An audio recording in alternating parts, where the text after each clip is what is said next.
Greetings, traveler. I'm glad to see you in my tavern. Here you may rest after a hard road, drink a mug of good ale, and listen to an old, honest witcher's tale, one that smells of smoke, winding roads, and silver coins. The wind howled through the marshland south of Elander, carrying with it the scent of rot and stagnant water. Beneath a waning moon, a horse's hooves splashed through the shallow pools, each step measured and steady. The rider upon it was clad in a weathered leather coat, patched in places where claws and blades had bitten deep. A silver wolf's head glimmered faintly at his chest, and his white hair, bound back with a leather tie, stirred in the wind. Geralt of Rivia rode on, eyes narrowed against the mist. He had received the contract 3 days earlier in a tavern called the Willow's Rest. The locals had whispered of disappearances, woodcutters, shepherds, even a hunter or two, vanishing near the ruins of Vildren Keep. Those who had gone to search found nothing but bones, piled neatly, arranged like offerings. No beast did such things. Now the Witcher rode toward those ruins, his mind quiet but alert, thinking over what little he knew. The peasants called the culprit the Bone King. Some said it was the ghost of an old warlord, others that it was a curse from the days when elves ruled these lands. Geralt had heard such tales 1,000 times. Superstition piled atop ignorance, but bones arranged in ritual patterns. That was no idle fancy. Roach whickered, tossing her head. Geralt leaned forward, patting her neck. "Easy, girl," he murmured. "We're almost there." A faint glow appeared through the fog, a flicker of torchlight. He dismounted, leading Roach by the reins toward a cluster of huts. The place was called Vildren's Crossing, little more than a handful of cottages and a crooked chapel perched on the edge of the swamp. The villagers, hearing his approach, peeked from their doors like frightened mice. An old man with a lantern met him in the muddy lane. "You're the Witcher," he said, voice trembling slightly. "The elder said you'd come." Geralt nodded. "Take me to him." The elder's hut smelled of peat smoke and damp straw. A fire burned low in the hearth, throwing long shadows across the rough-hewn walls. The elder himself was a stooped man with watery eyes and hands that trembled even when still. "They started vanishing a month past," he said, staring into the flames. "At first we thought it wolves or bandits, but then we found Terran's boy. What was left of him?" Geralt said nothing, only waited. "They'd stripped him clean," the old man went on, voice dropping to a rasp. "Bones white as milk, and they was set in a circle, arms out like he was praying. Then the others, same thing, always near the keep. No one goes there now. Anyone seen the creature?" The elder shook his head. "Only heard things. Music sometimes, like bells, and voices, soft, like whispering under the ground." Geralt's eyes glinted in the firelight. "I'll need to see the remains." The old man swallowed, nodded, and led him out into the night. They walked along a narrow path until they reached a copse of twisted birches. There, beneath a shroud of fog, lay a circle of stones. Within it, bones gleamed pale under the moon. Geralt crouched. The air smelled faintly of incense, wrong for a peasant's burial ground. He examined the bones carefully, clean cuts at the joints, no teeth marks, the work of a blade, not a beast. And something else, fine powder along the edges, glittering faintly when he rubbed it between his fingers. Ground bone mixed with ash, ritual dust. The Witcher stood. this wasn't done by wolves or men. The elder crossed himself, lips moving in a trembling prayer. Then it's true. The Bone King walks again. Geralt said nothing. He looked toward the north, where the dark outline of Vildren Keep rose above the mist like a broken tooth. The towers were shattered, the walls crumbling, but something within them seemed to pulse faintly with light. He felt the faint prickle of magic on his skin. Old magic. Dangerous magic.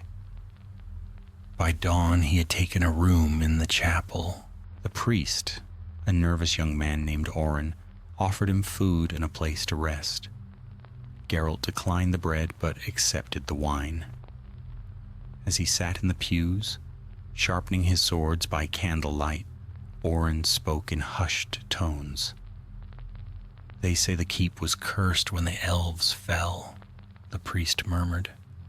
"That a lord once delved into forbidden arts there, called upon the spirits of the dead. When the conjunction came, he was torn apart, but his bones never turned to dust. Some say he waits still, bound by his own spell."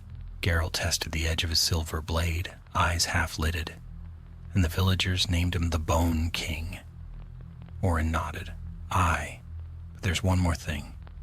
A girl came 2 nights ago. Said she saw a man in the ruins. Not a ghost, a living man. She's hiding in the loft now, too frightened to speak to anyone else." Geralt looked up. "Bring her to me." The girl was young, no more than 20, with dark hair and eyes red from crying. She introduced herself as Iola, a novice of Melitele's temple on pilgrimage. Her hand shook as she spoke. "I went to the ruins," she whispered. "I was looking for a lost relic, something the sisters told me was buried there. But I found him. He was tall, cloaked in bone and shadow. His face was hidden, but his voice sounded like many voices at once." Geralt leaned forward. "What did he say?" "That he was waiting for me." The Witcher's hand tightened around the hilt of his sword. Outside, the wind rose again, moaning through the trees like a chorus of lost souls. Somewhere beyond the village, in the ruins of Vildren Keep, a faint bell chimed in the mist. Geralt stood, slipping his swords across his back. "Get some rest," he told Iola. "Tomorrow we'll see what waits inside those ruins." And when the first light of dawn crept over the marsh, painting the mist in gold, Geralt of Rivia rode north, toward the keep, toward the bones, and toward the dark heart of the tale that was only just beginning.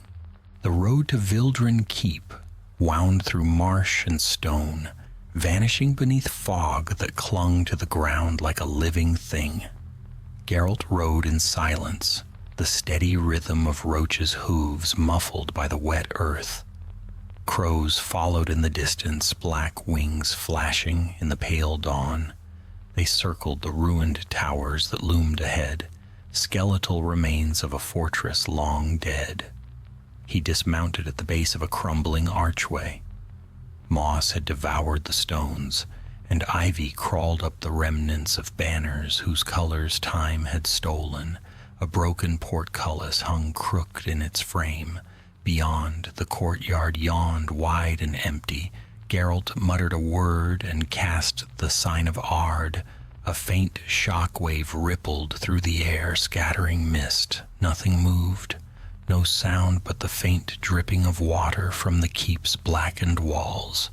He advanced slowly, senses open. The faint tang of necromantic residue lingered like rot mixed with cold iron. He passed shattered fountains, their waters long dried, and entered the great hall.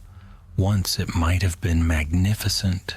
Wide pillars carved with elven runes, a high ceiling painted with constellations.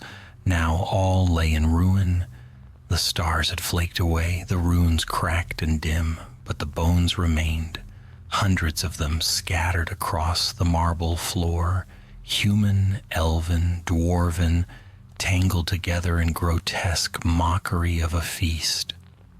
In the hall's center, they'd been arranged in a pattern, a spiral winding inward toward a throne of bone and blackened steel. Upon it sat a figure, motionless, draped in a robe that had once been regal.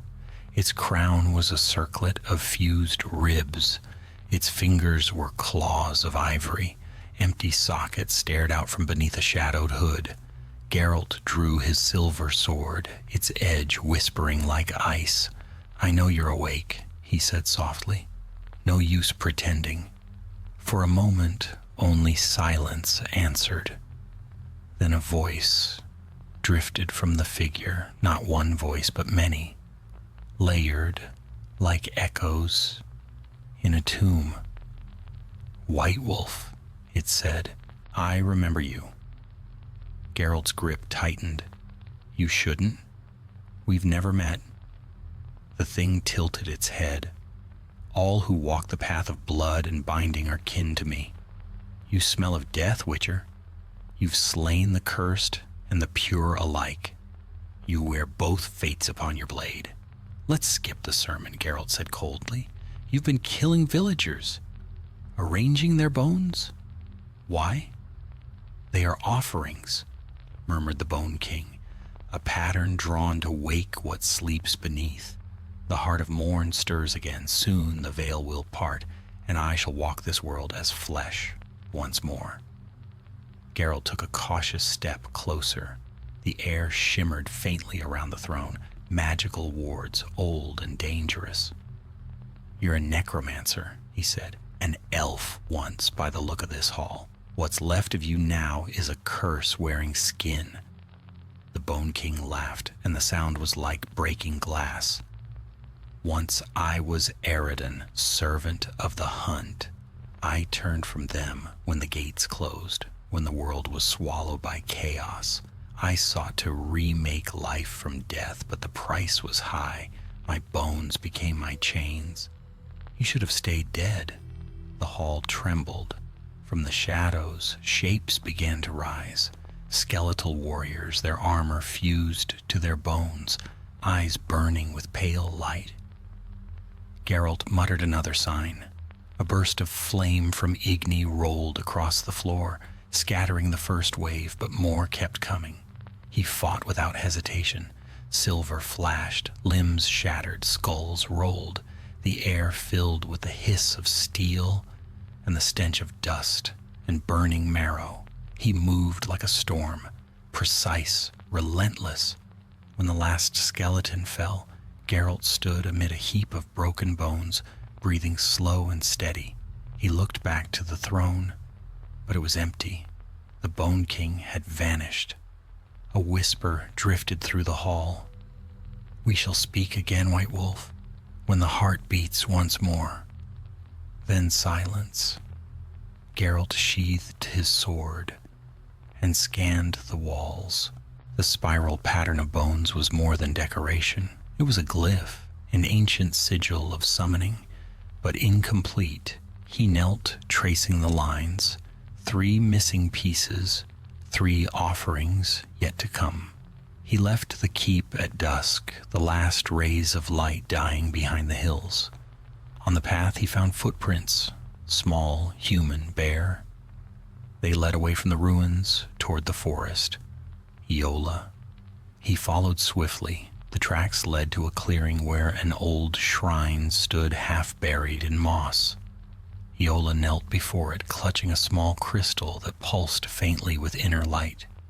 She startled when he approached. "Geralt, I didn't mean to run. Something called to me from the ruins." He eyed the crystal. "That thing did." "It's the heart of morn, isn't it?" she whispered. "It spoke to me, said it could heal the world." Geralt crouched before her, voice low but sharp. "That's no relic of healing. It's what the Bone King wants, what he's using you to find. Where did you get it?" "I don't know. It was just there, buried under the stones." Geralt reached for the crystal. The moment his fingers brushed it, pain lanced through him. A vision flooded his mind. A city of white towers burning, elves chanting in a tongue lost to time, a figure in robes binding souls to bone, and beneath it all the thudding of a vast heart. He jerked back, sword half drawn. "It's alive!" The forest trembled, branches groaning as a cold wind rose. From the shadows beyond the shrine came the echo of clattering bones. Iola gasped, clutching Geralt's arm. "He's coming." Geralt threw the crystal into his pouch and drew steel. "Then we'll greet him properly." Shapes emerged, skeletal figures, half-formed, dragging themselves from the earth. Geralt met them head-on, his blade singing through the dusk. Sparks flared, bones shattered, the air filled with the stench of decay. Iola knelt behind him, praying softly, her words glowing with faint golden light. When the last of the creatures fell, the light around her dimmed. She looked pale, drained. Geralt wiped his blade and crouched beside her. "You're linked to him somehow," he said. "That crystal bound you both." She looked away. "I felt him. In my dreams. Even before I came here. He calls me by name, says I belong to him." Geralt's expression hardened. "Not if I can help it." He took out a small vial, poured oil over the crystal, and muttered an incantation. The glow dimmed to a dull ember. "That'll hold him off for a while, but we're not done.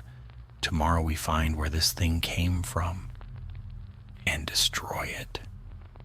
As they made camp beneath the stars, the wind carried faint whispers through the marsh. Geralt sat by the fire, eyes fixed on the dark horizon where the keep loomed like a broken crown. Iola slept fitfully beside him, her breath shallow, her hands clutching the amulet of Melitele. He knew the Bone King would not rest. 3 offerings yet to come, and one of them he feared might already be chosen. In the distance, across the dead lands, a single bell began to toll, low, hollow, and slow. The Bone King was waking.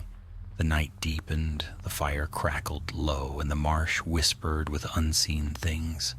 Geralt slept lightly, one hand upon the hilt of his sword, his witcher senses attuned to every rustle, yet no beast came prowling. Only the wind shifted, carrying with it the faint ring of bells, distant, mournful, and wrong. At dawn, a pale fog clung to the ground, like a burial shroud. Iola stirred, rising slowly, her face drawn and weary. Her eyes, however, had changed. A faint shimmer of silver gleamed in them when the light touched her. Geralt noticed but said nothing. They broke camp and made for the western edge of the marsh, where the land rose into the stony ridges of old Vildren's border. There, the Witcher knew, lay the catacombs, the true heart of the keep, sealed centuries ago after a war few remembered. "The heart of morn didn't fall from the sky," he said as they rode. "It was made, bound to this place long before humans came. If we destroy its roots, we break the Bone King's power." Iola rode in silence beside him, her fingers brushing the amulet around her neck. "And if we can't destroy it, then I bury it deep enough that no fool ever finds it again." They reached the ridge by midday. The ruins of a stone stair descended into darkness beneath an ancient arch.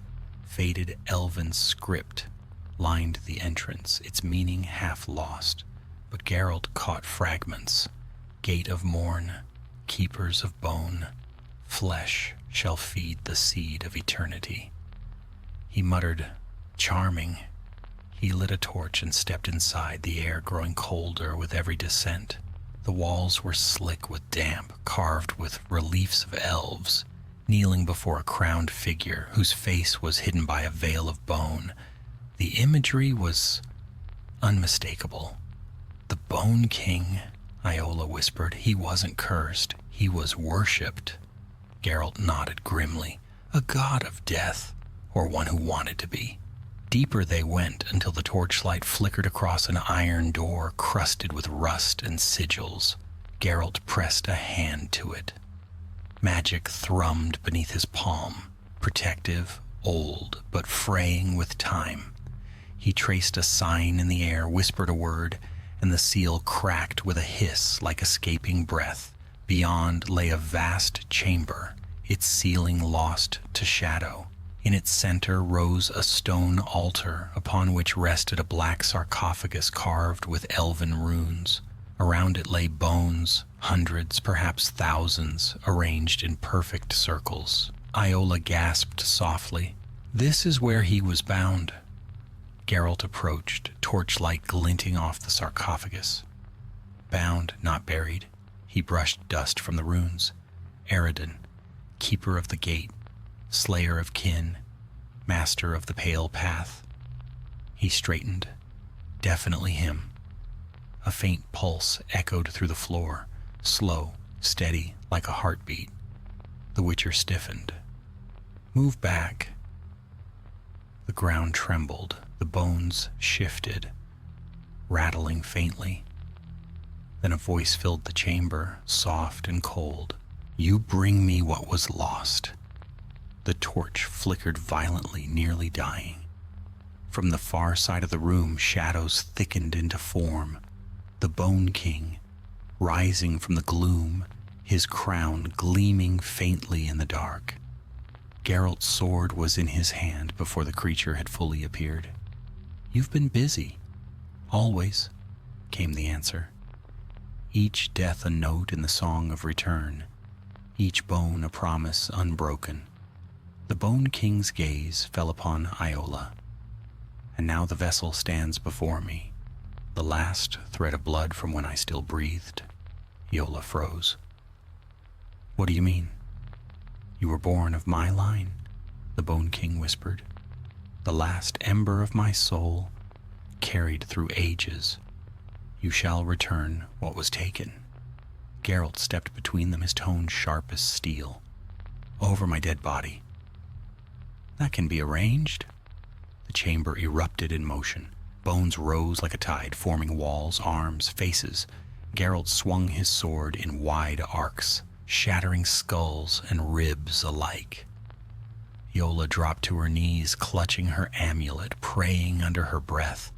A circle of golden light bloomed around her, holding the undead at bay. Geralt rolled beneath the swipe of a skeletal giant, severing its leg and driving his blade through its spine. Iola, he shouted, can you hold him? She nodded, her voice trembling. Not for long, he's inside my head. Geralt slashed through another wave and leapt toward the sarcophagus. Then we end this fast. He reached for the heart of Morn in his pouch, the crystal pulsing violently, responding to the necromantic energy. The Bone King's voice thundered. Fool! That heart binds all. Destroy it, and you unmake more than me. Geralt hesitated, then slammed the crystal onto the sarcophagus. The impact cracked stone, light bursting outward. The world shook. Screams echoed, not of the living, but of spirits bound too long. The Bone King reeled, his form flickering, his crown crumbling. You cannot destroy me. Maybe not, Geralt growled, but I can make sure you stay down. He drew a small dagger etched with runes, dimeridium steel infused with Yrden, and drove it into the heart. The crystal shattered, spilling darkness like ink. The Bone King shrieked, his form unraveling into ash and shadow. The chamber fell silent. Iola collapsed, breathing hard, eyes closed. Geralt caught her before she hit the ground. The runes on the sarcophagus dimmed, the pulsing stopped. Only dust remained of the Bone King, but even as Geralt exhaled, the faintest whisper reached his ear. This is not the end. He looked down at Iola. Her pulse fluttered, but she lived. Yet her skin had gone pale, her breath shallow. The silver glint in her eyes was gone, replaced by a faint gray hue. When she woke hours later, they were outside, dawn creeping over the horizon. She sat quietly, staring at the rising sun. "He's gone," Geralt said. She nodded slowly. "Gone, but not forgotten. I can still feel something, a hollow like a door, half open." Geralt stared toward the ruins. The wind carried the scent of ash. "The curse is broken, for now. But if he was tied to your blood, you're not free yet." Iola looked at him, her voice barely a whisper. "Then you'll stay?" He hesitated, then mounted Roach. "No, Witchers don't stay, but I'll be near." She watched as he rode away into the mist, her hand pressed to the amulet that still glowed faintly with warmth. Behind her, in the silence of the marsh, something stirred beneath the earth, soft like a distant heartbeat. The Bone King was gone, but his kingdom was not yet done with them. The next days passed in uneasy quiet. The villagers of Vildren's Crossing spoke of strange dreams, visions of pale crowns, of whispers in forgotten tongues. Livestock wandered at night and were found at dawn standing still as statues. Eyes rolled white. Though the keep lay silent and the catacombs sealed, the land itself seemed unwilling to rest. Geralt lingered longer than he'd meant to. He told himself it was to ensure the curse stayed buried, but he knew better. The girl, Iola, haunted his thoughts. Each time he looked upon the marsh, he half expected to see her silhouette in the fog, the silver gleam, gone from her eyes, but not from his memory. On the fourth morning, he stood outside the chapel, speaking with the priest Orin. "No more bones since the night of the storm," Orin said, wringing his hands, "but the earth still trembles at dusk, like something beneath is breathing." Geralt's gaze shifted toward the horizon. "Then the roots run deeper than we thought." He turned toward the village well. The air above it shimmered faintly, invisible to the naked eye, but sharp to a witcher's senses, a trace of magic, faint but old. He knelt, tracing signs in the dirt. The energy pulsed downward, not outward. "The heart's shards," he murmured. "They've scattered." Orin frowned. "Then the Bone King?" "Dead," Geralt said flatly, "but not unmade." He spent that day following the trail, tiny signatures of necromancy that twisted through the soil like veins of cold iron. They led him beyond the marsh, through a tangle of dying willows, until he came upon a low hill split by an ancient crack. From within came a faint hum, a resonance he'd felt only once before, the heart's song. He descended carefully, the path narrow and slick. Inside, the walls shimmered faintly, etched with veins of black crystal, and there, half buried in the earth, was one of the shards, a fragment of the heart of morn, still pulsing faintly with light. He reached for it, muttered an incantation, and sealed it inside a rune-marked pouch. But the moment he touched it, the air grew cold. "You cannot bury what the world remembers," came a whisper. Geralt turned, blade drawn. Nothing. Only mist. But then a flicker. A figure formed at the edge of the torchlight. Iola, except it wasn't her. Her face was wrong, too pale, her eyes dark as obsidian. "Geralt," the apparition said softly, "you shouldn't have left." He kept his sword steady. "You're not her." The illusion smiled faintly. "She is mine now. My voice is hers, my heart, her heart. She will call to me until the gate opens once more." The air twisted, the shadow lunged. Geralt cut through it, the blade slicing nothing but air, and the vision dissolved into dust. But her voice lingered, faint as echo, Find me, Geralt, before he does." He stood motionless for a long time, listening to the silence that followed. Then he climbed back into the light. By the time he returned to the village, the sky had darkened. The chapel bells tolled, a sound of alarm. Smoke rose from the western edge. Geralt spurred Roach forward. 2 cottages were burning, their thatched roofs crackling like kindling. Villagers ran with buckets, shouting prayers. Amid the chaos stood Orin, clutching his staff, eyes wide with terror. "She's back," he cried when he saw Geralt. "The girl! She walked out of the marsh at dawn, pale as bone. She said she wanted to help. But the fire followed her." Geralt pushed through the smoke, senses sharp. He found Iola standing at the well's edge, her hands trembling, her eyes faintly aglow. Around her feet, the ground steamed, blackened as though scorched from within. "Iola," he said carefully, "look at me." She turned slowly. Her voice was small, broken. "I can't stop it. It burns inside me. He's still there, in my mind." Whispering, Geralt approached, keeping his voice steady. "You're not him. You can fight it." Tears streamed down her cheeks, steaming where they fell. "I don't think I can." The ground shuddered. Beneath the well, something groaned, deep, ancient. The stones cracked. Geralt drew the silver sword and reached for her arm. "We end this now." He pressed his hand against her chest, muttering the words of a binding spell. Golden light flared between them, then burst outward. The fire in her eyes dimmed, her body sagging. For a moment, all was still. Then the well erupted. A column of black flame roared upward, throwing them both back.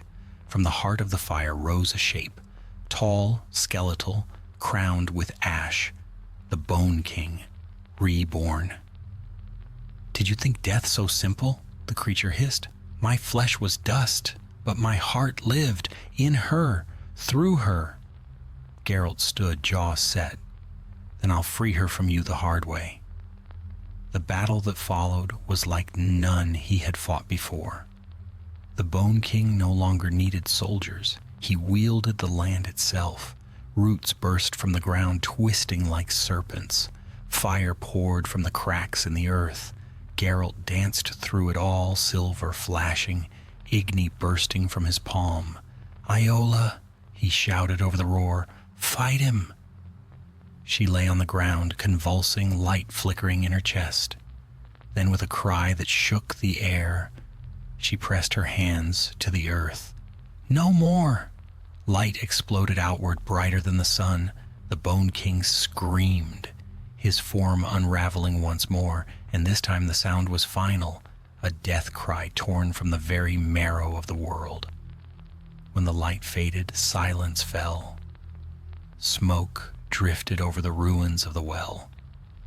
Geralt found Iola lying amid the ashes, her breath shallow, her skin burned with faint silver lines. He knelt beside her. "It's done," he said softly. She smiled weakly. "Is it ever?" He didn't answer. He carried her to the chapel, laid her upon the altar, and sat through the night. Outside the wind was still.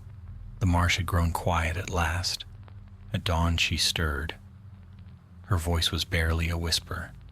"He's gone. I can't feel him anymore." Geralt nodded. "Good." Her eyes met his. "Then why do you look like a man who's lost?" He looked away. "Because I've seen too many things that don't stay dead." She smiled faintly. "Then stay, just until I can walk again." For a long moment he said nothing. Then he rose, adjusting his swords. "Witchers don't stay." When he stepped outside, the sun rose through the fog, casting gold across the marsh. Villagers stood in silence, watching the smoke drift upward from what had been the well. None spoke. Geralt mounted Roach and turned north, the wind cool upon his face. Behind him the bells began to toll once more, not in mourning but in warning. For deep beneath the earth, where the ashes had settled and the light had gone cold, something faintly stirred, a heartbeat, slow, steady, patient. The Bone King was gone, but not undone. The road north was long and silent. The marsh faded into low fields, veiled with mist, then to hills where the wind sang mournfully between standing stones. Geralt rode with his cloak drawn close, the weight of recent days heavy on his shoulders. The signs of battle, the cries of the dying Bone King, and Iola's trembling voice all lingered in his mind like echoes he could not silence. He stopped once at a crossroads shrine half buried in snow. Someone had left a bundle of herbs, and a small wooden carving of Melita lay beneath it. The Witcher knelt and touched the carving, thinking of the girl who had carried that goddess's name upon her lips. He did not pray, but his silence was almost reverent. By noon he reached a wayside inn called the Iron Finch, a sagging structure leaning against the wind. He ordered food, wine, and the quietest corner. The innkeeper, a stout woman with bright eyes, tried to make conversation. "You're the Witcher folk talk about from Vildren," she said, placing a bowl before him.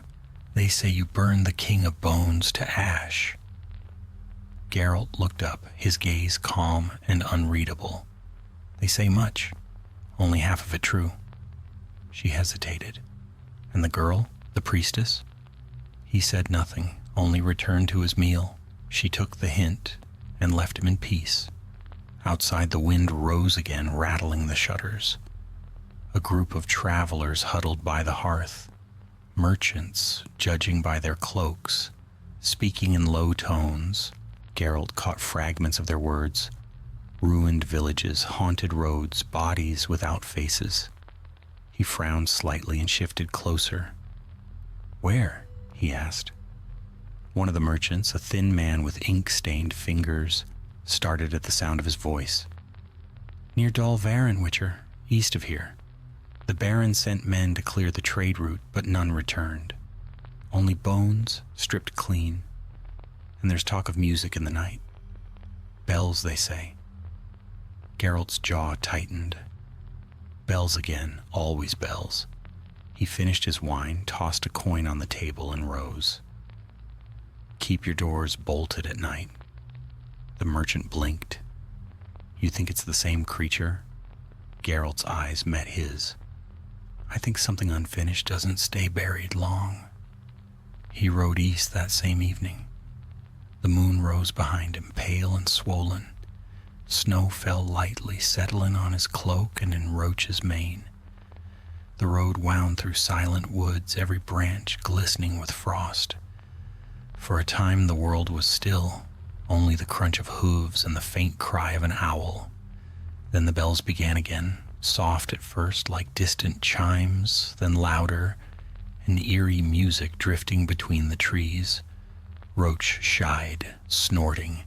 Geralt slowed her, drawing steel. The forest thickened, mist creeping low.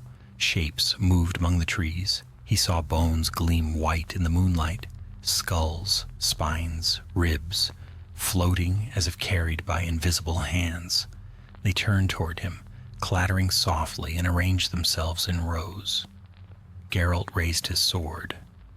"Show yourself." The air shimmered. From the mist stepped a man in a tattered cloak. His face was hidden by a hood, but when he lifted his head, Geralt saw not bone, but flesh, pale, scarred, and far too alive. "I thought I'd find you," the stranger said. His voice was smooth, cold. "The white wolf who broke the Bone King's chain?" Geralt's stance shifted subtly. "You know him, then?" The man smiled faintly. "I served him once, as did many. His death left a void, and voids call to those who understand the dark. He was a fool, seeking eternity in marrow. I seek it in will." Geralt's eyes narrowed. "You're another necromancer. I am Mavros of Dol Varan, his heir, his student." The bones at his back stirred like serpents. "And I will rebuild what you destroyed." Geralt moved first. His sword flashed, cleaving through the closest skeleton, scattering it to dust. Mavros raised a hand. The shards froze midair, spinning like a storm of knives. They darted forward. Geralt rolled aside, igniting Igni in his free hand. Fire washed over the clearing, the snow hissing to steam.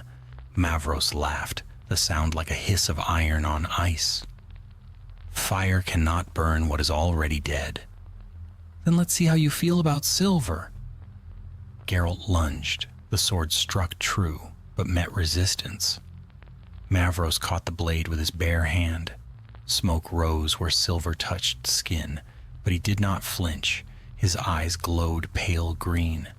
"I am no corpse," he whispered. "I am the bridge between." The ground trembled. From the snow burst dozens of skeletal hands, clutching at Geralt's legs. He slashed them apart, but more rose, dragging themselves into shape. He cast Quen and dove forward, breaking through the circle of the dead. The sign flared, sending a shock wave through the clearing. Mavros staggered back. Geralt pressed the attack, swinging hard, every strike aimed to kill. Sparks burst where silver met steel. At last, Mavros faltered, retreating into the mist. "You fight well, Witcher," he said, voice echoing from all sides, "but you cannot kill what serves the bone. The king is not gone, only waiting." And then he was gone, leaving only silence and drifting snow. Geralt sheathed his blade slowly. The bells had ceased, but where Mavros had stood, a single fragment of black crystal glowed faintly. Another shard of the heart. He picked it up carefully, wrapping it in cloth. It pulsed once, then stilled. When he returned to the road, dawn was breaking. The sun rose pale and cold, casting long shadows through the trees. Yet Geralt felt no warmth. He knew what this meant, what it always meant. When one dark lord falls, another rises to fill the hollow. By nightfall he reached a lonely watchtower where travelers sometimes camped. Inside he found signs of struggle. Broken crates, dried blood, no bodies. Only a single symbol carved into the wall, a circle of bones around a heart. He built a fire, but it gave no comfort. As the flames danced, he took out the shard again and stared at it. Beneath its smooth surface, something seemed to move. A flicker of light, a pulse like breathing. He remembered Iola's words, "He's still there in my mind." Geralt closed his eyes. The world outside the fire faded. For an instant he saw her face again, not pale and frightened, but calm, almost peaceful, and behind her, in the dark, a shadow moved, crowned, smiling, patient. He opened his eyes, drew a circle in the dirt, and buried the shard beneath it. "Stay dead," he murmured. But when he turned away, the earth gave a faint, hollow thud, like a heartbeat too far away to stop. The Witcher rode on at dawn, frost glittering upon his cloak. Behind him the buried shard pulsed once, a dull red gleam through the soil. And somewhere far beneath the ground, something vast shifted in its sleep. The Bone King's legacy lived still, and its heir was waiting. Snow fell thick over the northern foothills, blanketing the land in silence.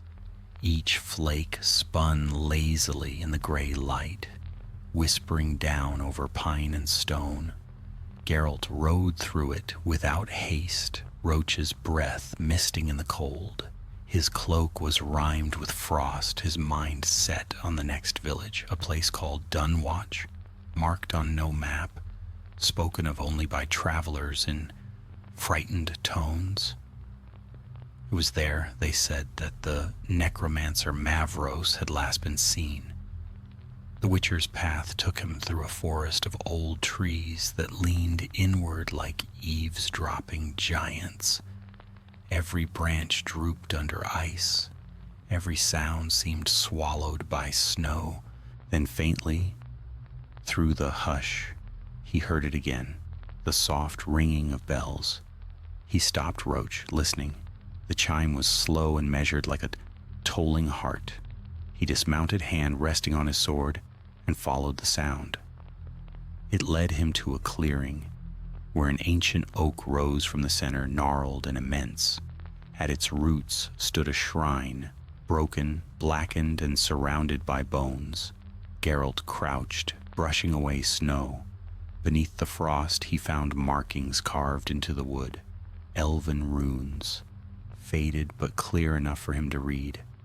Mourn not the passing of flesh, for bone endures beyond sorrow. He straightened slowly. The runes were old, too old for Mavros to have written them. Someone else attended this shrine long before, perhaps even before Eredhan became the Bone King. The bells fell silent.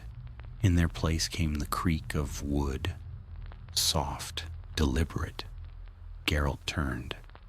A figure stepped from behind the oak, tall and wrapped in furs. Its face was hidden behind a wooden mask carved in the likeness of a stag's skull. "You walk unbidden upon consecrated ground," the figure said, voice muffled but strong. "I walk where the trail leads," Geralt replied. "And lately, that trail's full of bones." The masked figure tilted its head. "You seek the dead king. I seek the man who calls himself his heir." The stranger regarded him for a moment, then spoke slowly. "You will find Mavros in Dunwatch, but if you go, you will not return unchanged." Geralt smirked faintly. "Change and I are old companions." The figure lifted a hand, revealing a charm made of bone and silver strung upon a cord. "Take this, Witcher. When the dead begin to whisper, let it hang in firelight. It will tell you whether you walk among spirits or lies." He took it wordlessly, nodding once. "Who are you?" The stranger's voice lowered. "A memory of those who served before him." "Go." And then the figure was gone, fading into the falling snow as though swallowed by it. Geralt rode until night fell, the forest giving way to open moors. Dunwatch rose ahead, a collection of crooked houses clustered around a stone tower. No smoke rose from the chimneys, no dogs barked, no lights flickered in the windows. The place was dead. He entered cautiously, hand on the hilt of his sword. The air stank of ash and rot. Doors hung open, frost glittered on the corpses of men and women who had frozen where they fell. All of them faced the same direction, the tower. Inside, he found stairs descending into darkness. The air was warmer there, heavy with incense and decay. He drew his silver blade and the charm the masked stranger had given him. In the torchlight, the charm began to tremble, faint smoke curling from its surface. "Spirits," Geralt muttered. Whispers rose from the dark, soft, sibilant, pleading. Faces flickered at the edge of the light, pale and hollow-eyed.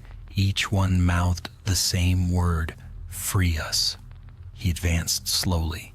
The passage opened into a vast crypt, lined with pillars of bone.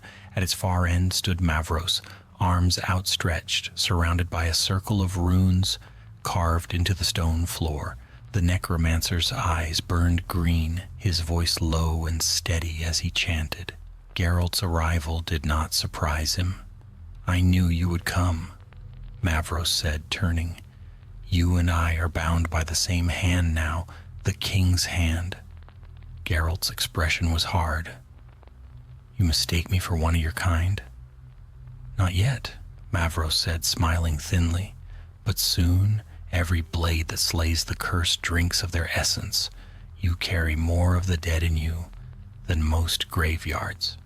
"Enough talk," Geralt growled, stepping into the circle. "You've been digging where you shouldn't. I'll end it here." The necromancer lifted his hands, and the bones around them began to stir. "End? There is no end. The heart has chosen its vessel anew. You've seen her, haven't you? Geralt froze. Iola! Mavros's smile widened. Ah, so you do remember. She carries the shard still, buried deep within her blood. Every night it grows stronger. Every dream she dreams feeds the king's return. Rage flared in Geralt's chest. He lunged, sword flashing. Mavros met him with a wall of spectral flame.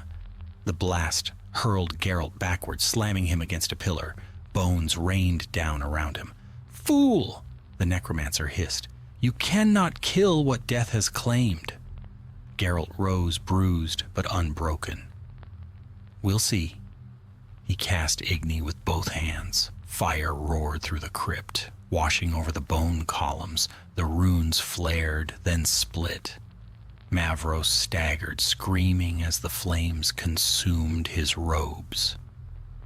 Geralt charged again, his blade finding flesh this time. He drove it through the necromancer's chest, twisting hard. Mavros gasped, clutching the sword. You only delay him. Then I'll keep delaying. Geralt yanked the blade free. Mavros collapsed, his body crumbling to dust. Before it hit the floor, the green light in his eyes flickered and died. The crypt trembled. Cracks split the ceiling, and from one of them a voice whispered, a voice older than stone. You cannot kill the seed, Witcher. Only scatter it. Geralt looked up, teeth clenched. Then I'll scatter it until there's nothing left to find. He fled the collapsing crypt, emerging into the cold night as the tower behind him split apart. Stones crashed, and from the ruin rose a cloud of bone dust that glimmered faintly in the moonlight, spiraling upward like smoke from a funeral pyre. He watched until it faded into the stars. Then he mounted Roach and turned back south.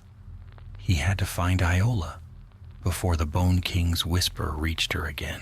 The road stretched long ahead, dark and uncertain, but behind him, upon the wind, came the faintest echo, soft and steady, like bells tolling beneath the earth. The dead were restless still. The ride south took 3 long days through bitter cold. The skies hung low and gray, the clouds swollen with unfallen snow. Geralt pressed on without rest, following faint tracks, hoof prints, boot marks, and once the smear of a wheel through mud, all leading toward the river Ismina. He knew where they ended. The temple at Ellender stood upon those banks, home to the priestesses of Melitele and to Iola. Each night as he camped by the road, he dreamed. In his sleep he saw her walking through mist, the hem of her robe brushing blackened bones. Behind her shadows moved, antlered, crowned, and silent. When he called her name, she turned to him, her eyes pale as moonlight. Then the dream always ended with the tolling of bells, distant yet inescapable. On the 4th morning he crossed the frozen river and rode through the temple gates. The place was still, though candles burned in every window. A handful of novices hurried across the courtyard, their faces pale with worry. They whispered when they saw him. One ran to fetch the high priestess. Mother Nenica appeared a short while later, her steps quick despite her age. She looked at him with a mixture of relief and resignation. You're too late, Witcher, she said before he could speak. She's gone. Geralt's jaw tightened. How long? 2 nights passed. She left her bed before dawn. The guards found the gates open, nothing else. He swore softly under his breath. She was safe here. Nenica's expression hardened. No one is safe from what she carries. I told you that when you brought her here, Geralt. She is marked. He said nothing. Only the wind spoke, brushing through the cloisters. Finally she sighed. If you mean to follow her, you should start west. One of the novices saw her on the old road to Brenna. She was not herself, pale, trembling as though in trance. He nodded once. Thank you. As he turned to leave, Nenica caught his arm. If you find her, Witcher, remember mercy has many faces. Do not let the curse choose the cruelest one. He met her eyes, unreadable. I won't. Outside, the snow had begun to fall again.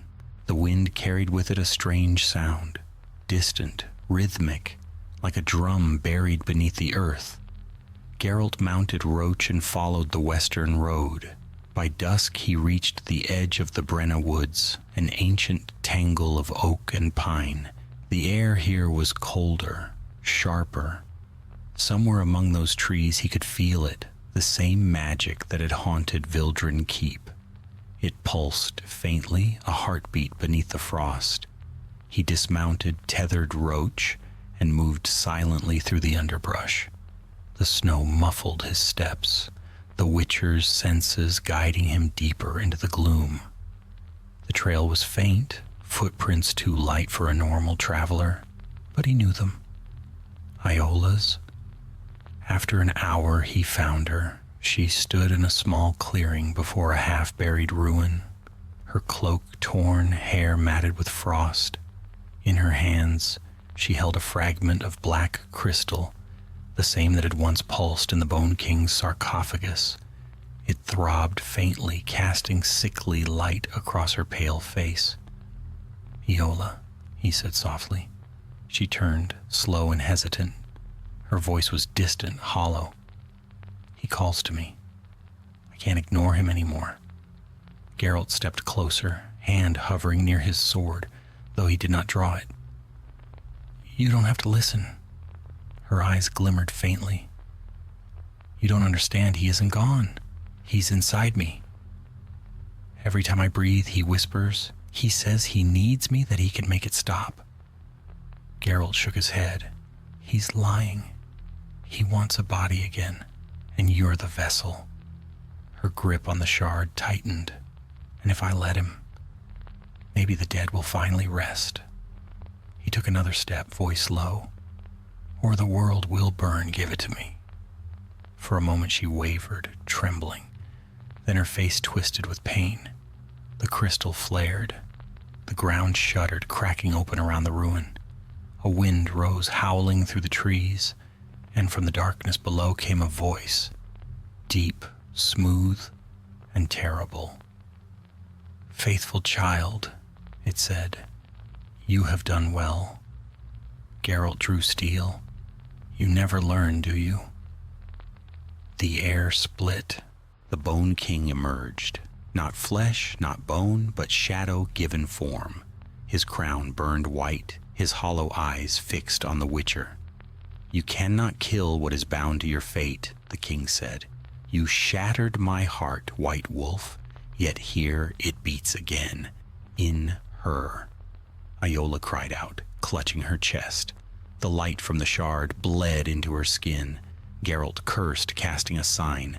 Quen flared around him as the Bone King struck, a wave of dark energy rippling through the clearing. Trees bent and snapped like reeds. Geralt rolled aside, slashing through tendrils of shadow. Let her go, he roared. She is me, the king replied, and you are nothing but the blade that freed my chain. Geralt lunged, striking at the shadow's core. His blade passed through, meeting only cold resistance.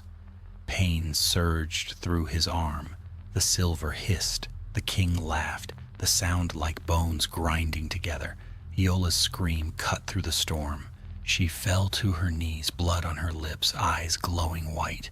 Geralt ran to her, kneeling. Fight him. Remember who you are. Her gaze found his, distant yet pleading. If he dies, I die too. He hesitated. For a Witcher, mercy and killing often wore the same face, but this was different. He pressed his forehead to hers. Then we end it together. He drew a dagger from his belt, dimeridium, cold and dull. He held it to the shard, pulsing in her hand. "Hold on," he whispered, "just a moment longer." The Bone King shrieked, sensing what was to come. "Fool! You sever the line of eternity." Geralt drove the dagger down. Light burst outward, white and blinding. The sound was neither scream nor thunder, but something vast, final and sorrowful. The ground buckled, the ruin collapsed inward. Then came silence. When the light faded, the clearing was still. Snow drifted through the air, soft and clean. Iola lay motionless, her hand empty. The shard was gone, nothing left but a faint trace of silver dust upon the snow. Geralt sat beside her for a long time. When at last he rose, dawn was breaking through the trees. He buried her beneath the old oak at the forest's edge, marking the grave with her amulet of Melitele. The wind carried no bells now, only quiet. As he mounted Roach and turned toward the rising sun, he felt something he could not name. Not peace, not grief, but a hollow where both should be. He rode on without looking back, but far behind him, deep beneath the ruin, something glowed faintly in the dark, a spark of light beating slow as a heart. The Bone King had fallen again, but like all kings, his shadow waited patiently for its crown. The winter broke at last, the snows melted from the roads, and the marshes near Ellender steamed beneath a pale sun, yet warmth brought no peace. Travelers spoke in frightened tones of graves disturbed and bones found upon river banks, arranged in spirals that gleamed faintly in moonlight. To most it was superstition, the lingering echo of some forgotten curse. To Geralt of Rivia it was a summons. He rode through thawing fields toward the river valley where the farmers had reported seeing pale lights drifting above the water at night. The world was waking, but something beneath it stirred as well, a remnant that refused to sleep. It had been months since he'd buried Iola, months since the last whisper of the Bone King had faded into silence. Yet the pattern of the dead was his calling card, unmistakable and cruel. Geralt dismounted at a bridge half collapsed by ice, scanning the banks. The air was still, heavy with the scent of wet soil and decay. Near the edge he found tracks, deep impressions, bare feet pressed into soft mud, human but too long between steps, the gait uneven. He crouched and touched the print. Still warm, the river murmured below, sluggish and dark. He heard the faint sound of humming, low, tuneless, haunting. It came from downstream. He followed it. The singer sat upon a rock, her back turned, hair black as pitch, falling to her shoulders in tangles. She wore no cloak, no shoes. Her skin was pale, almost translucent in the light. Around her feet lay bones, fish, birds, and smaller things, cleaned perfectly white. "I wouldn't drink that water if I were you," Geralt said quietly. The humming stopped. The woman did not turn. "You always find me," she murmured, "even when I try to hide." The Witcher froze. The voice was soft, trembling, but familiar. "Iola?" She turned slowly, her face the same and yet not. Her eyes were colorless, her lips tinged blue, as though touched by frost that would not melt. "You buried me," she said, "but I woke. The earth rejected me. It said I still belonged to him." Geralt stepped closer, his voice calm, though his chest tightened. "You're not dead. I am something in between."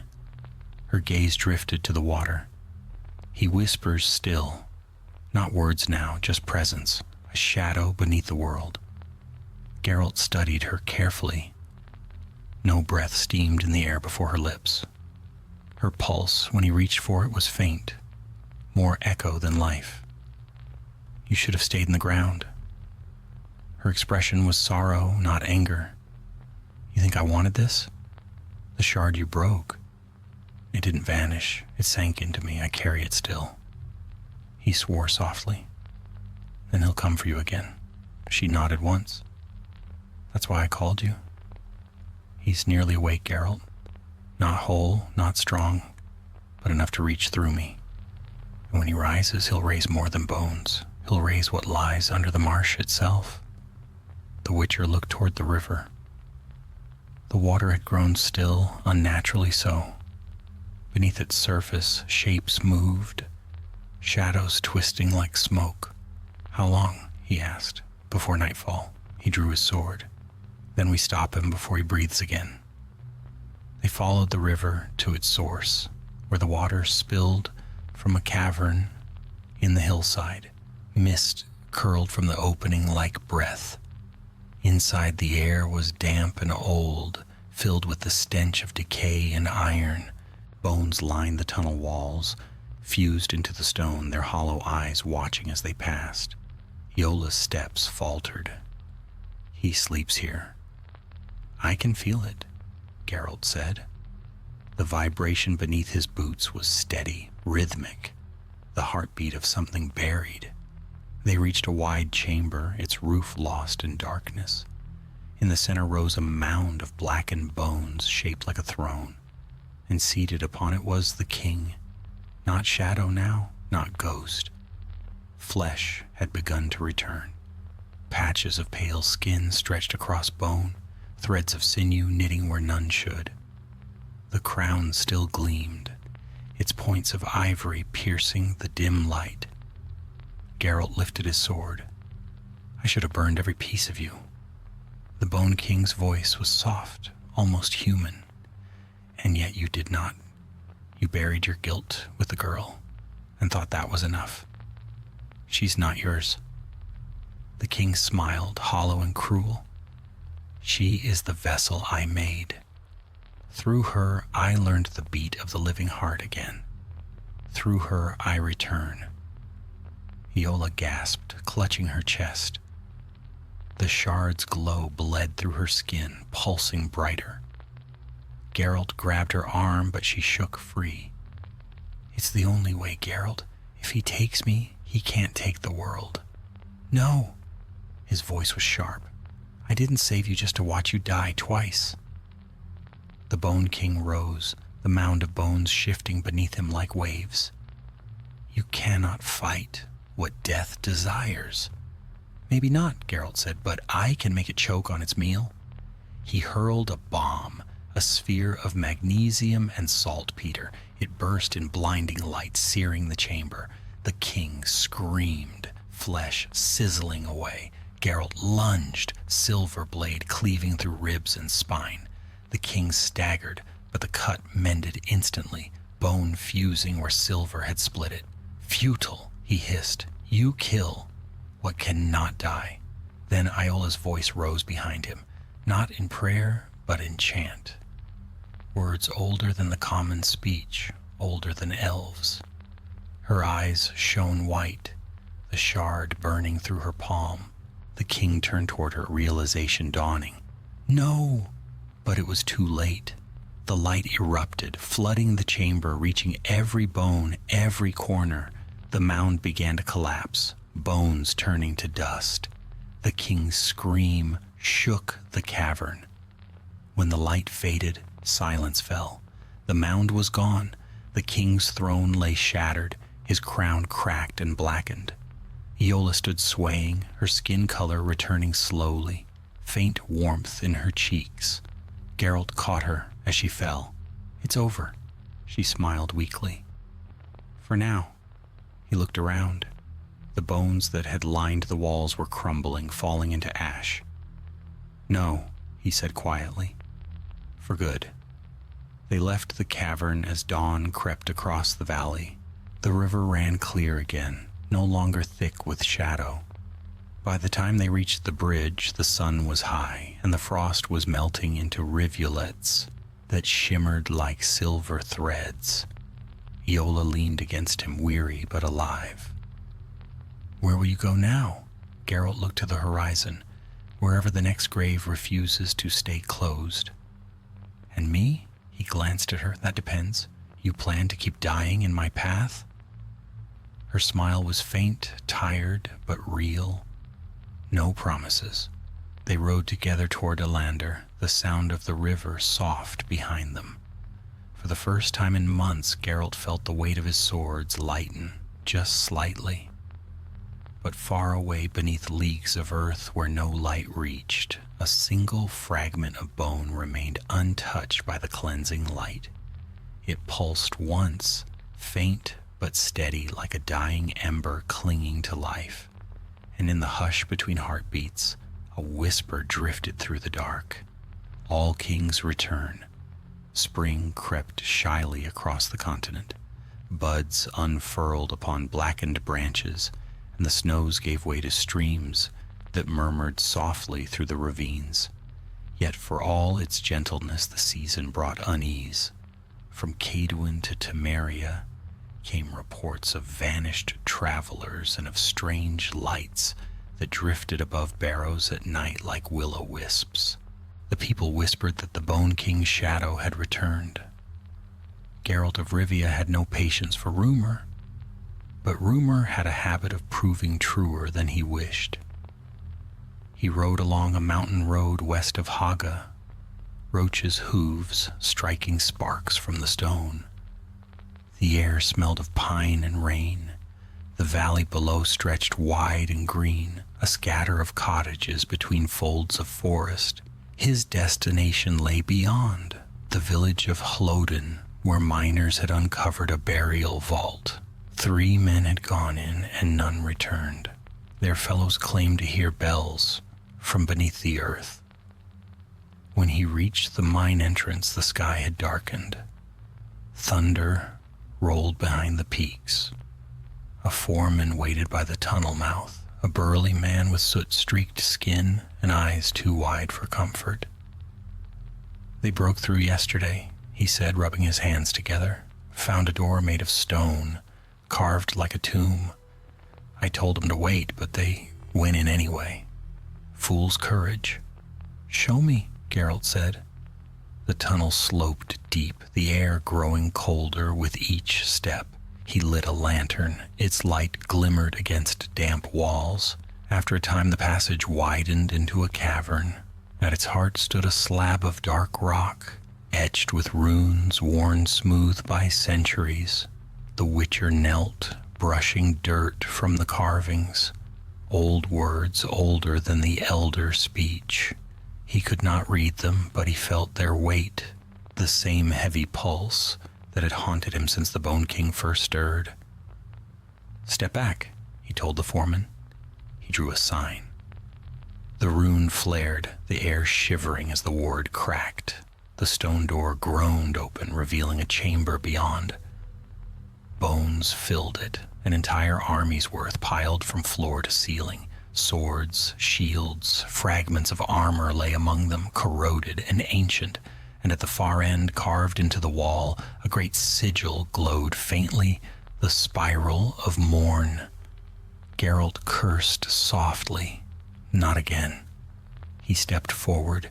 The lantern's flame guttered, struggling against a sudden draft.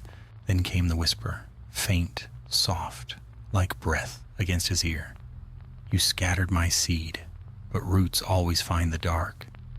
He spun, blade half drawn, but no one stood behind him.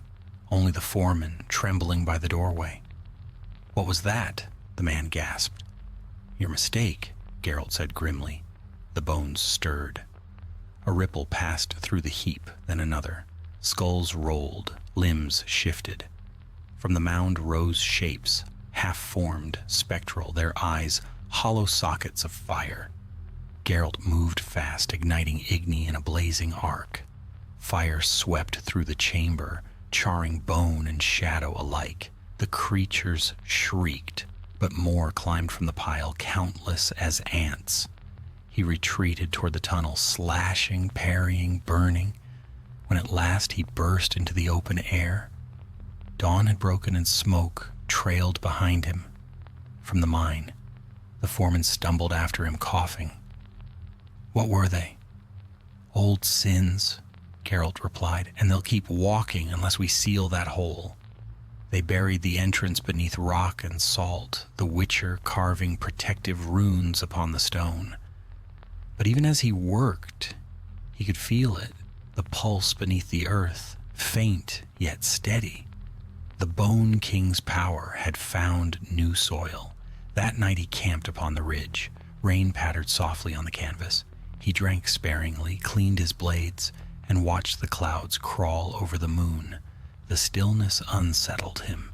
The air felt heavy as before a storm. He dozed lightly and dreamed. He stood upon a field of ash, the sky a dull red haze. Before him rose the Bone King, towering, his crown gleaming like molten ivory. Iola knelt beside him, her eyes closed, her hands clasped around something that pulsed faintly with light. "You cannot end what was never yours to end," the king said. His voice rolled like thunder across the dead plain. "Every blade that pierces me carries a seed. Every grave you fill feeds my roots." Geralt raised his sword, but it felt heavy, slow. The earth split at his feet, and hands of bone dragged him downward. He woke with a start, sweat cold upon his skin. The fire had gone out. Only the sound of rain remained. But when he glanced toward his saddlebag, he froze. The bone charm, the one given to him by the masked guardian in the northern woods, was glowing faintly. He picked it up, turning it in his palm. The faint light pulsed, and a whisper came through it, clear and urgent. "Geralt," said a voice he knew too well, "he's coming for me." "Iola," he cursed, shoving the charm into his belt. She had left Ellender weeks ago, riding west to the borderlands to aid the sick. He'd thought her safe. He'd wanted her to be safe. Now the old dread returned, cold and sharp as a blade. He rode before dawn, the wind tearing at his cloak. The road twisted through ruined villages, past shrines defaced by claw marks and signs of strange rituals. In one hamlet he found bones arranged in circles around a well. In another, a child's doll, carved from ivory, with eyes of black crystal. By the second night he reached the hills of Verdun. Smoke rose from a distant valley. He followed it and found what remained of a camp, a dozen wagons overturned and broken, their passengers dead or gone.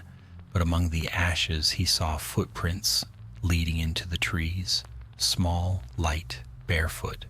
He followed. The path ended at a hollow oak. Beneath its twisted roots burned a faint light like a dying candle. He crouched, peering inside. She lay there, pale, motionless, her dress torn, her hands clasped over her chest. At first he thought her dead, then she breathed. "Iola," he whispered. Her eyes fluttered open and she looked up at him with terrible calm. "He's not a king anymore, Geralt," she said softly. "He's a god." He felt it before he heard it, the tremor beneath the ground, slow and steady, like a heart that had found its rhythm again.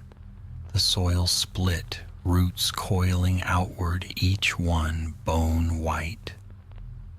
Geralt drew both swords. "Then we kill your god."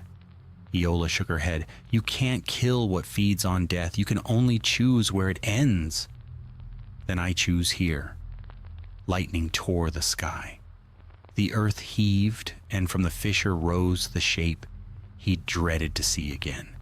A crown gleaming through smoke and ash, a body of living bone.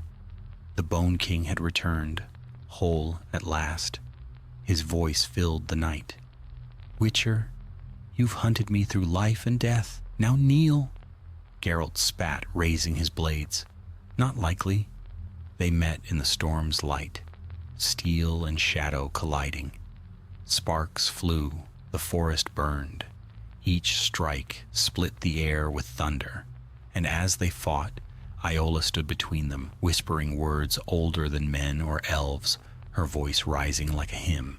The ground trembled, the trees bent, and somewhere deep beneath the world, the pulse began to falter. The Bone King roared, driving Geralt back, but his crown cracked. His form wavered, splitting like glass under strain. Geralt saw his chance. He leapt, both hands on the hilt, and drove his silver blade through the king's skull. Light erupted, pure and searing. When it faded, nothing remained but ash. He fell to one knee, panting. Iola collapsed beside him, her breath shallow but steady. "It's over," she whispered. Geralt looked at the rising dawn through the burned trees. For now, far below where the earth still smoked, a single ivory shard gleamed faintly before the soil swallowed it whole, and the world, for a time, pretended to be quiet. The world did not stay quiet for long. It never did. Weeks passed since the battle in the burned forest, yet whispers of it spread as far as Novigrad, whispers of a witcher who slew a god of bone and a priestess who vanished with the dawn. Geralt would have dismissed them all as tavern talk, if not for the weight he still felt on the wind, that subtle thrum of ancient magic that never entirely faded. Something had survived. He rode south, avoiding cities and keeps, following a trail that only a witcher's senses could see. The faint shimmer of necromantic residue lingering in the air, the scent of iron and cold. It led him through ravines carved by spring floods, through orchards where crows gathered in unnatural flocks. Wherever he passed, the air seemed wrong, as if the world itself held its breath. In a narrow valley by the Yaruga River, he found the first true sign. A merchant's wagon lay overturned beside the road, horses stiff and pale, their flesh withered to parchment. The merchant's bones were arranged neatly beside the wheels, each joint aligned as if by careful, reverent hands. Geralt dismounted, crouching beside the remains. The mud around them was undisturbed. No tracks, no struggle. A single black feather lay between the ribs. When he touched it, his medallion shuddered. Necromancy. Old and strong, he rose, scanning the ridge above. Clouds were gathering there, thick and low, though no storm stirred the air. Between the trees, he glimpsed motion, a flash of white. He drew steel. The figure that stepped from the mist wore a cloak of bone-colored cloth, its hood deep. When it spoke, the voice was soft and familiar. "Geralt?" The witcher's jaw tightened. "Iola?" She drew back her hood. Her face was unchanged, yet something in it was gone, as if the spark behind her eyes had dimmed. Her skin bore faint markings now, thin and dark, tracing down her neck like veins of shadow. "You should have stayed hidden," he said. "I tried. But he isn't gone, Geralt. You saw what we buried. You must know it. He was never a man, not truly. He was a force. The Bone King was only its name." Geralt sheathed the silver sword, but his hand stayed near the hilt. "Then what are you now?" She looked down at her hands.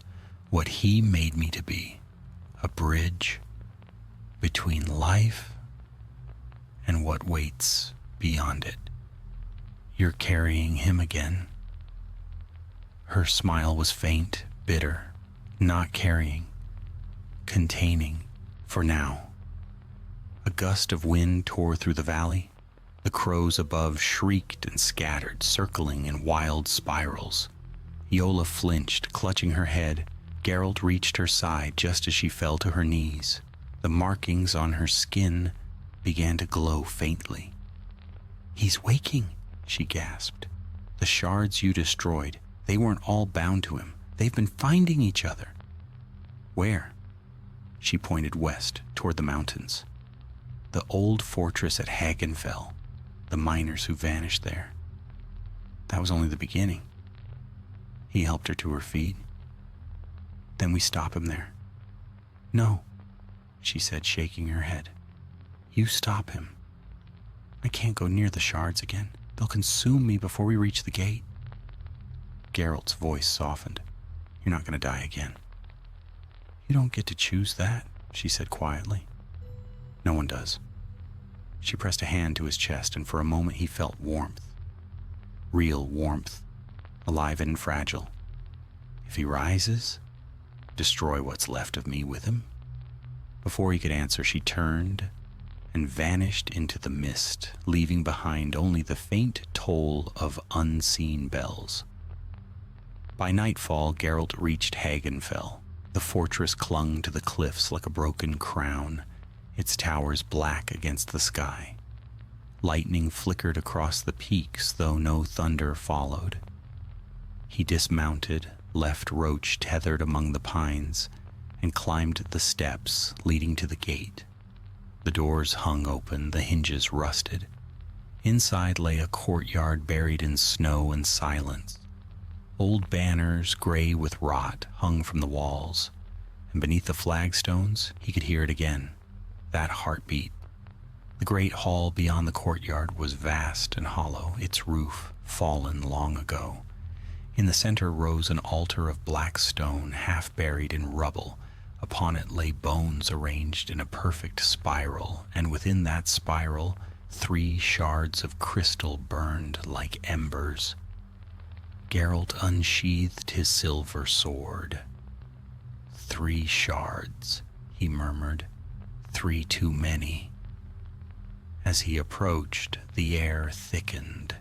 His medallion vibrated wildly. The shards pulsed, and from the corners of the hall came whispers, hundreds of them layered and broken, calling his name.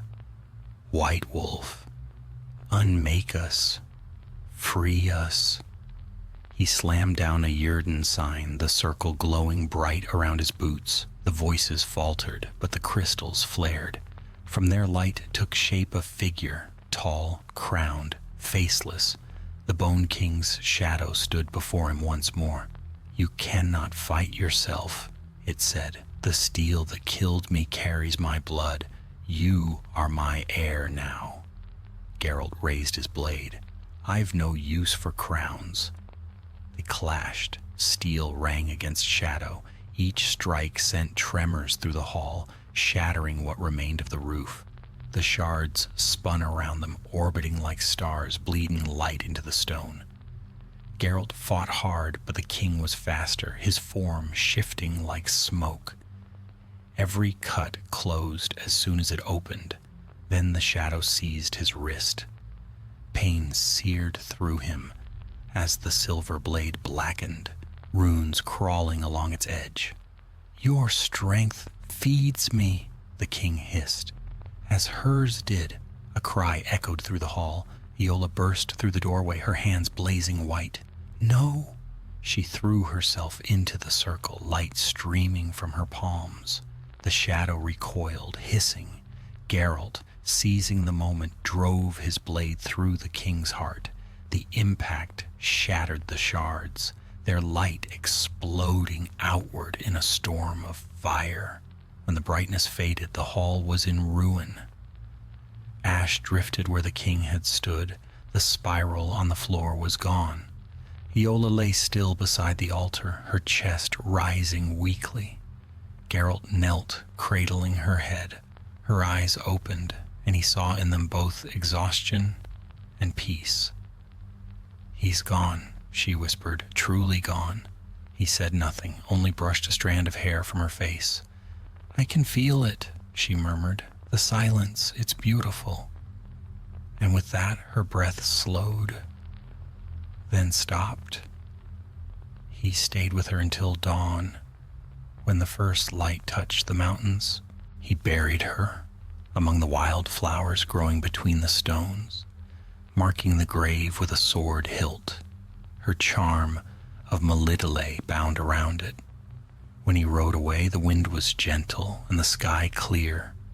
For once, no bells followed him, but deep beneath Hagenfell, where the shards had shattered, their dust drifted through cracks in the stone, glittering faintly, gathering, waiting. Nothing ever ends. Days bled into weeks, and still the Witcher rode. The world had the brittle quiet of a storm that had spent its fury but not its hunger. Spring's green touched the meadows again, yet every dawn carried a wind that smelled faintly of ash. Geralt could not say whether it was his imagination or the lingering breath of what had been destroyed at Hagenfell. He only knew that sleep gave him no peace. When he closed his eyes, he saw the hall again, the flash of the shards breaking, the light consuming Iola. He rode east toward Caer Seren, hoping for work, or at least distraction. Villages along the way greeted him warily. Mothers drew children indoors, dogs barked and hid. A Witcher was a harbinger of ill news, and men sensed the shadow that clung to him. He ignored them all. There was always another monster, another curse. He would lose himself in the next task, as he always did. In a hamlet near the foothills, he stopped at a blacksmith's for oil and whetstones. The man's hands shook as he served him. "You've come from the west, Witcher? They say the mines at Hagenfell are burning still, though no fire shows. They say the earth there moans at night." "Let it moan," Geralt muttered. He paid, mounted, and rode on. That night he camped beneath a cluster of birches. The moon hung low and yellow, reflected in the shallow pool beside his fire. He cleaned his swords, watching the steel catch the firelight, and wondered how long before they, too, would turn black again as they had in the Bone King's grasp. He thought of Iola, her eyes, in that last moment clear and calm, and for the first time in many months, he whispered a prayer he barely remembered, to no god in particular. When he woke, the fire was dead, and the pool frozen over. His medallion trembled faintly against his chest. Something had brushed the world during the night, a soundless echo. He broke camp and followed the valley north. At midday, he saw smoke rising, thin trails curling above a ruined watchtower. The road bent toward it, and at its base stood a figure cloaked in gray, a woman. She turned as he approached. Her face was familiar and not Iola's, but close enough to still the breath in his throat. "You're late," she said. Her voice was calm, unafraid. "He's already begun." Geralt dismounted slowly. "Who are you?" "Call me what they once called the Order that kept him buried," she said. "The Watchers of Morn. I am the last." She gestured toward the tower. It was built above the first vault, long before men came. We felt the stirrings again. The shards may be scattered, but their dust moves with the wind. It gathers, always gathers. Geralt looked up at the ruin. The stones were blackened, cracked by old fire. "You expect me to cleanse it again?" "No," she said. "You must go beneath. If the dust finds a heart to feed on, it will take shape once more. You know whose heart it seeks." He said nothing. "Iola's?" She nodded. Her body was buried near the mountains. Soil alone cannot keep him from her. A long silence, then Geralt drew a breath through his teeth. "Then we dig." The path wound down beneath the tower into cold, stale dark. Stone steps led to a cavern carved by ancient hands. The walls pulsed faintly, veins of crystal webbing through them, glowing with a sickly hue. The Witcher's medallion vibrated harder with every step. At the heart of the chamber lay a pool, black and still. Above it hung dust, glimmering faintly, as if caught in unseen light. It drifted in slow circles, forming shapes, hands, faces, crowns. "Don't breathe it," the Watcher warned. "Each mote remembers." Geralt crouched, scanning the ground. There's something in the water. A form floated beneath the surface, a shape small and still, a woman's body pale as the moon. The current moved around her as though it feared to touch. He closed his eyes briefly. I buried her. You buried what you saw, the Watcher murmured. The rest was taken. Before he could answer, the water rippled. The body rose slowly, her hair spreading like dark silk.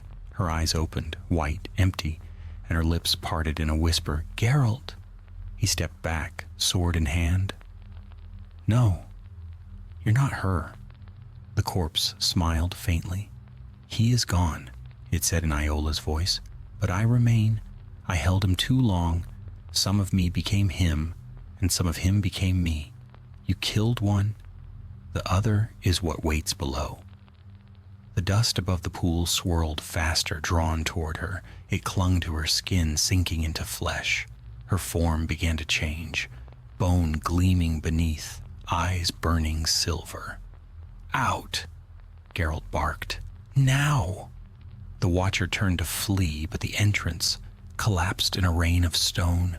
Shadows poured from the cracks, rising like smoke. The air filled with the sound of bells. The Witcher raised his sword, flame blooming along its edge. If you can still hear me, Iola, fight it. For an instant the thing hesitated. Her voice, his voice, spoke together, a chorus of grief. End this. He struck. The blade cleaved through the form, scattering light and ash. The explosion hurled him backward. The dust screamed as it burned, the echoes shaking the cavern. When silence fell, the pool was gone, the floor cracked and dry.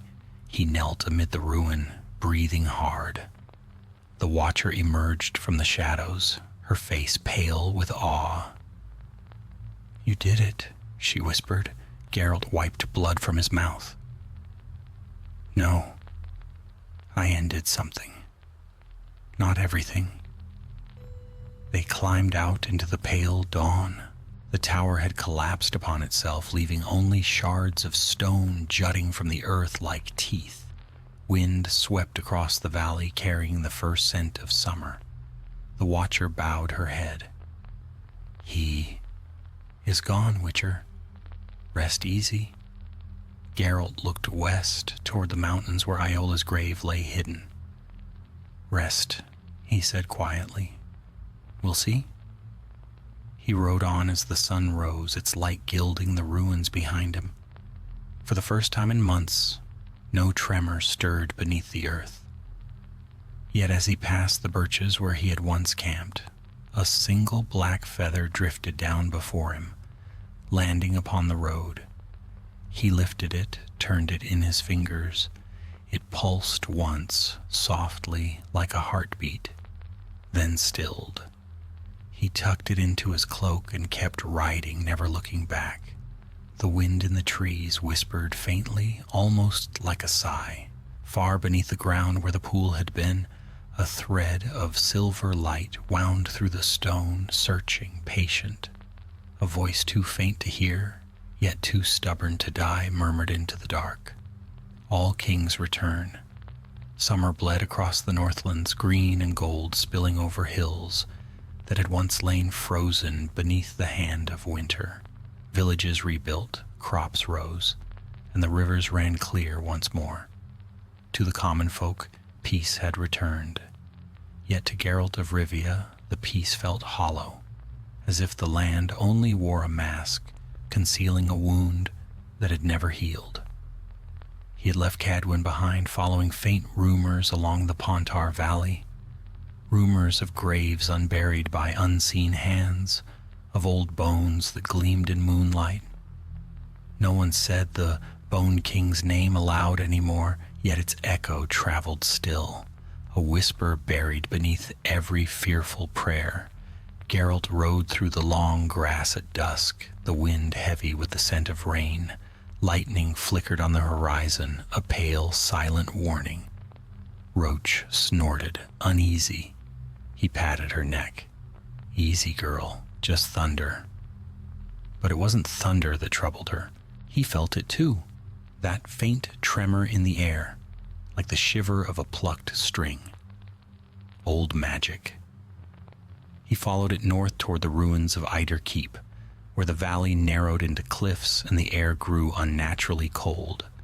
The keep had belonged, centuries ago, to elven lords who worshipped death as art. Its broken towers leaned over the gorge like watchful eyes. Geralt dismounted, leaving Roach tethered in the shelter of the rocks, and climbed the fallen gate. Inside he found the remains of a camp, torn tents, trampled earth, the stench of decay. Bandits, most likely. But what they'd found here had devoured them. He crouched beside one body. The flesh was withered, the bones shining beneath like ivory polished clean. Around the corpse's neck hung a pendant carved from bone, a crown. He swore under his breath, not again. The medallion at his throat trembled. He drew steel, the blade whispering from its sheath, and moved deeper into the courtyard. A whisper rose from the shadows. "You never learn, Witcher." He froze. The voice was low, unmistakable. Her voice. Iola. She stepped from the archway, her cloak soaked from rain, her hair longer, her skin pale as new parchment. The markings that had once crawled across her throat were gone. Her eyes, though, gleamed faintly silver. "You buried me twice," she said, "and still I return." Geralt lowered the sword slightly. "You're alive?"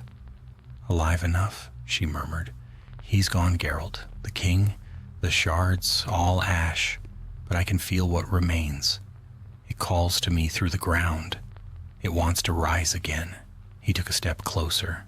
"And you followed it." "I had to. It's part of me now." The wind shifted. From the gorge below came a faint chime like distant bells. Geralt's hand tightened on the hilt. "Then it's not over." "No," she said softly. "Not yet." They crossed the keep's courtyard together, their boots crunching over the stones. The wind grew colder as they descended the stairs into the crypt below. The walls were lined with skulls, their sockets filled with candlelight. In the center of the chamber stood a stone table, and upon it lay an open sarcophagus. Within the coffin rested a single rib, blackened, cracked, but whole. Around it were carved words in elven script. "The first shall fall, the last shall rise." Iola reached out. "It's the last piece." Geralt caught her wrist. "Don't touch it." She looked at him, her voice barely a whisper. "You can feel it too, can't you?" "The heartbeat?" He could. Faint but steady, pulsing through the stone. The air thickened, growing heavy with the scent of old dust and iron. "We destroy it," he said. She nodded slowly. "But we must do it right this time. Fire won't end it. We have to break its name." He frowned. "Its name?" "It's bound to the world through words, like a chain. The king's power came from the first vow he ever spoke, to endure beyond death. Break that vow and the magic breaks with it." Geralt exhaled. "You'll have to speak the counter word, won't you?" "Yes. And it'll kill you." She didn't deny it. "It's the only way." Before he could answer, the candles flickered out. A voice rose from the dark, cold and deep. "You cannot kill a promise." The rib lifted from the coffin, spinning in the air, glowing faintly. Dust whirled through the crypt, taking form, the shape of a crown, then a face. The Bone King stood once more, a phantom woven from ash. "You should have left me in silence," it said. "Now you will join me in it." Geralt lunged, blade flashing, but the strike passed through the shadow, harmlessly. The king's laughter filled the chamber, echoing from every stone. Iola began to chant, her voice trembling but clear. The light around her grew, burning white against the dark. The king screamed, his form flickering. Geralt moved beside her, parrying the shadow's lash with his sign of Quen. Sparks burst where magic met steel. "Keep speaking," he shouted. Her voice grew louder, stronger, the words older than the keep itself. The king's crown cracked. His form convulsed, shrinking, dissolving into dust. The rib fell to the floor, still pulsing faintly. Geralt raised his sword. "Do it," Iola whispered. He brought the blade down. The rib shattered. A scream tore through the crypt, part rage, part relief, and then nothing. When the dust settled, Iola lay upon the stone floor, her chest rising weakly. Geralt knelt beside her, her eyes opened, silver fading to gray. "It's done," she said softly. He nodded, though his throat felt tight. "Rest now." She smiled faintly. "I think I will." Her hand went still. Geralt sat beside her until the candles burned low. When he finally rose, the first light of dawn filtered down through the cracks in the roof. He carried her body to the courtyard where wildflowers had begun to bloom between the stones, and buried her there beneath the open sky. The wind was quiet, no bells, no whispers, only the rustle of leaves and the sigh of the river below. He mounted Roach, glancing once more at the ruin behind him. The keep stood silent, its shadows emptied at last. As he rode away, the clouds broke, spilling sunlight across the valley. For the first time in a long while, Geralt allowed himself to believe the curse was truly ended. But far beyond the Pontar, in a forgotten crypt, beneath mountains older than men, a single bone stirred. It rolled once upon the stone and stilled. A voice, softer than breath, whispered in the dark, "All kings return." Autumn returned to the north. The air grew sharp again, smelling of wood smoke and rain, and the hills turned the color of old blood. The wars between kingdoms had quieted for a time. Soldiers returned to fields and hearths, and the bards began to sing once more of peace. Yet for Geralt of Rivia, peace was a thing as distant as summer thunder. He followed the mountain road south of Hagenfell, where the land broke into cliffs and ravines. Below, the Pontar cut through the rock in a ribbon of gray water. The Witcher rode alone, his cloak heavy with mist, his swords dull with dust. Roach's hooves clattered on stone, each step echoing like a heartbeat beneath the hollow sky. It had been 2 months since Iola's death. The wound was not one he could close with salves or potions. He had seen death too many times to mourn long, but this was different. The memory of her voice, her courage, lingered like a flame that refused to gutter out. Sometimes, when he closed his eyes, he thought he could still hear her whispering to him in the wind. He rode until night, when the world turned silver under the rising moon. A storm gathered over the mountains, lightning flickering along the peaks. He found shelter beneath an overhang where an old shrine leaned against the cliff, its stones carved with runes so weathered they were nearly lost to time. He unsaddled Roach, lit a small fire, and sat in silence, sharpening his blade. The sound of rain began soft and steady. He stared into the flames, mind adrift, until something stirred in the darkness beyond the shrine. A whisper, faint but unmistakable.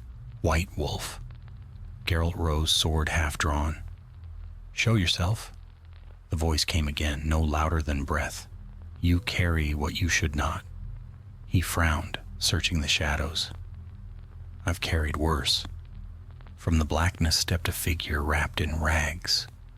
Its face was hidden beneath a hood, and its hands were bound with strips of silver cloth.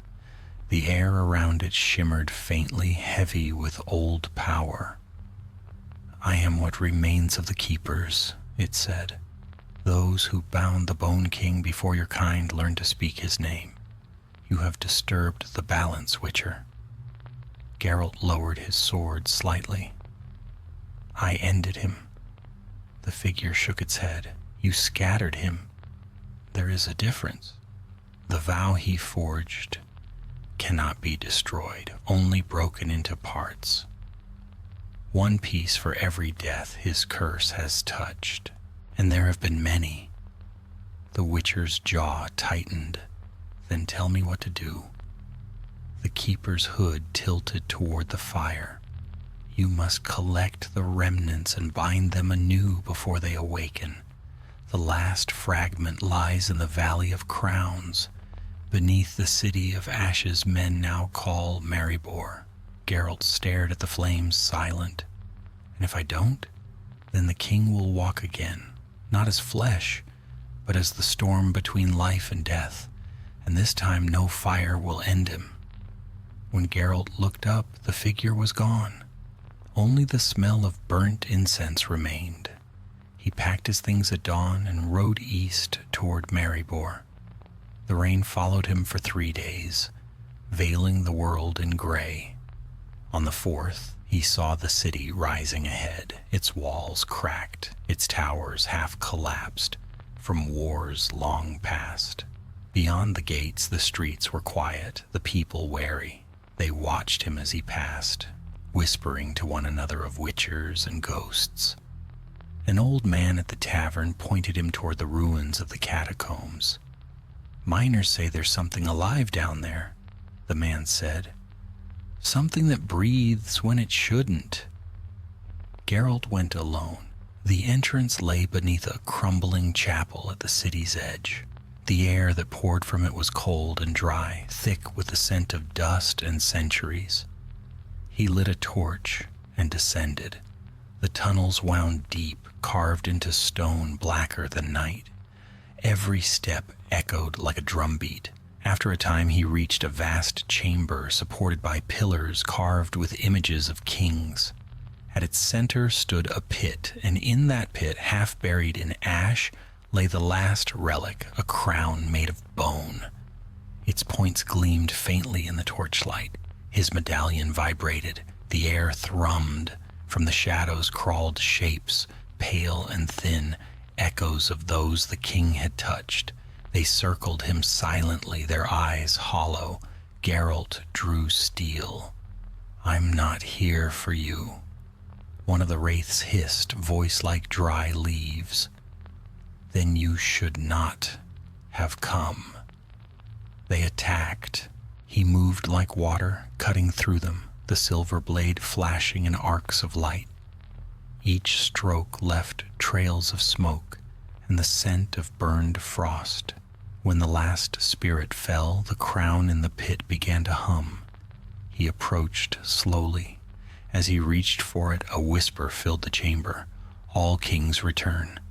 The crown rose from the ash, glowing faintly. Shadows swirled around it, forming a face he knew too well. Not again. He growled and flung a bomb. The blast shook the chamber, scattering bones and fire, but when the smoke cleared, the crown remained unmarked. A shape coalesced before him. No longer the Bone King, but something smaller, sharper, almost human. It was Iola's face, pale and serene, her eyes burning with cold fire. Geralt, she said softly, you cannot destroy what you are bound to.